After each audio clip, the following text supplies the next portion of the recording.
అమ్మగారు,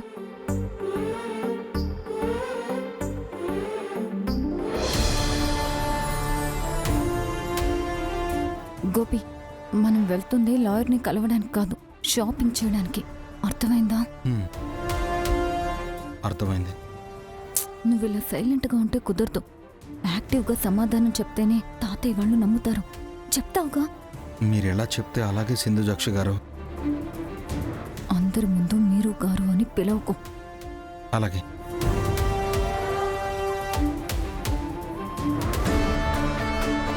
అన్నయ్య, వదిన, హారతి తీసుకోండి. బయటికి వెళ్తున్న సమయానికి మీ చెల్లి హారతి తీసుకొచ్చింది. అంతా మంచిగా జరగాలని కోరుకుంటూ హారతి తీసుకోండి.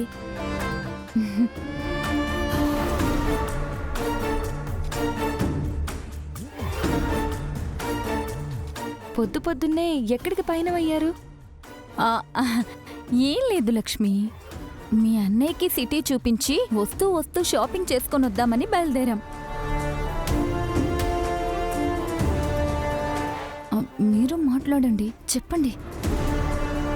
అవును లక్ష్మి, మీ వదినేదో కావాలని అడిగింది. మన ఊళ్ళో అన్నీ దొరకవు కదా అని ఇక్కడే తీసుకుందామని చెప్పాను.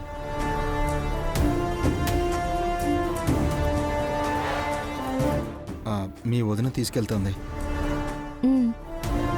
మేం వెళ్ళొస్తాం తాతయ్య. ఒక్క నిమిషం అమ్మా. రాములు, రాములు. ఇప్పుడు రాముల్ని తోడిచ్చి పంపిస్తారా ఏంటి?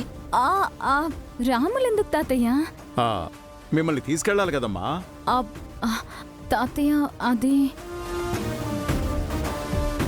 ఏమండి, వాళ్ళిద్దరూ సరదాగా సిటీ చూసి రావాలనుకుంటుంటే మధ్యలో రాములెందుకండి?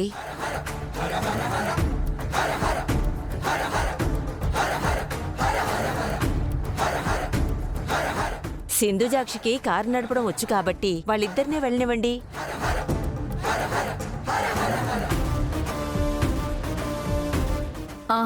అవును తాతయ్య, నానమ్మ చెప్పినట్టు మేమిద్దరమే కలిసి వెళ్తాం. సరే, జాగ్రత్తగా వెళ్ళిరండి. సరే తాతయ్య, వెళ్ళొస్తాం. ఆల్ ది బెస్ట్ అక్క. బై బై పిన్ని.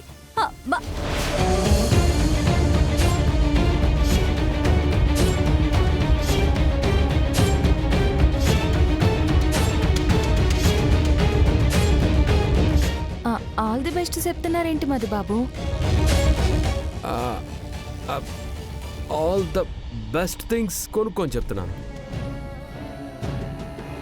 అవునా? హారతి తీసుకోండి. ఇందిరా, మన సింధుజాక్షి శ్రీముఖలింగంలో బతకడానికి ఇబ్బంది పడుతుందేమో అని ఇంట్లో వాళ్ళందరూ భయపడ్డారు.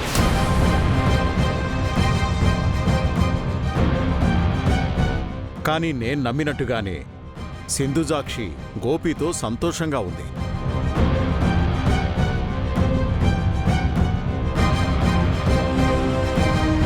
వాళ్ళిద్దరి కాపురం గురించి ఇప్పుడు ఎవ్వరికీ ఎలాంటి సందేహాలు ఉండవు.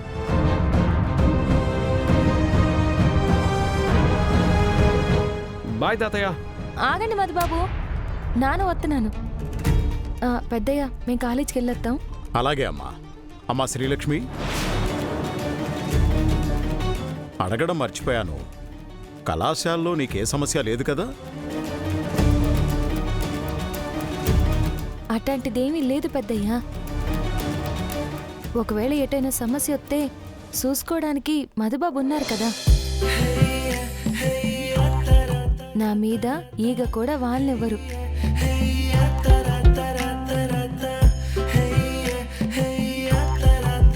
వస్తాను పెద్దయ్యా. అమ్మగారు, పెద్దయ్య గారి కోసం అంబలి కాసు ఉంచాను, మర్చిపోకుండా ఇవ్వండి. అలాగే. అమ్మా శ్రీలక్ష్మి, మీరిద్దరూ మధ్యాహ్నం భోజనానికి ఏమీ తీసుకువెళ్ళట్లేదే? ఇవాళ అవసరం లేదమ్మగారు, భోజనం ఇవాళ కంటే ముందే వచ్చేస్తాం. రేపు ఫ్రెషర్స్ డే చేస్తున్నారు, అందులో ఎవరెవరు ఏటి చెయ్యాలనేది చెప్పి పంపించేస్తారు. టైం అయిపోతుంది, నేను వెళ్ళొస్తాను. సరే సరే, వస్తాను పెద్దయ్యా. మధుబాబు రండి.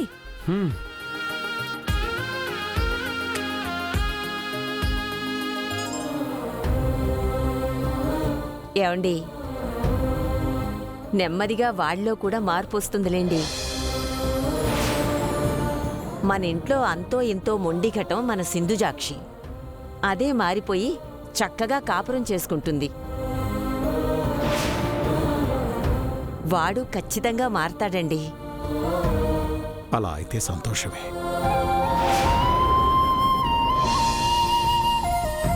కోర్టుకు వెళ్ళాలి, కార్ రెడీ చేయమని చెప్పు. Okay sir. ప్రియంవద గారు ఫోన్ చేసి మీరు వస్తున్నారనే విషయం చెప్పారు. మేమెందుకు వస్తున్నామో కూడా మా అత్తయ్య చెప్పుంటారు కదా లాయర్ గారు. డివోర్స్కి అప్లై చేయడానికి వస్తున్నారనే విషయం చెప్పారు, కానీ మీరిద్దరూ డివోర్స్ తీసుకోవడానికి గల కారణాలు మాత్రం చెప్పలేదు. అసలు ఏం జరిగిందంటే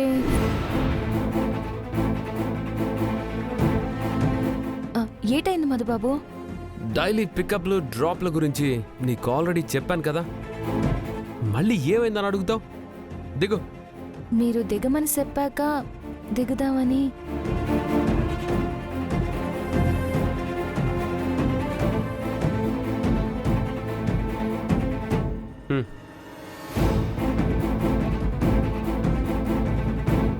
చూడు, తాతయ్య చెప్పాడు, నానమ్మ రెడీ చేశారు, అమ్మ పాల గ్లాస్ ఇచ్చారని ఇంకోసారి ఈ మ్యాడీని లొంగ తీసుకోవాలని చూడకు. ఎందుకంటే ఈ మ్యాడీని లొంగ తీసుకోవడం అంత ఈజీ కాదు. బ్లాక్మెయిల్ చేసి నన్ను సాధించాలి అనుకుంటున్నావేమో. చూస్తూ ఉండు, నీ బ్లాక్మెయిల్కి కూడా ఫుల్ స్టాప్ పెట్టే సమయం దగ్గరలోనే వస్తుంది. అప్పటి వరకు నువ్వేం చేసినా నేను పెద్దగా రియాక్ట్ అవ్వను. బాయ్.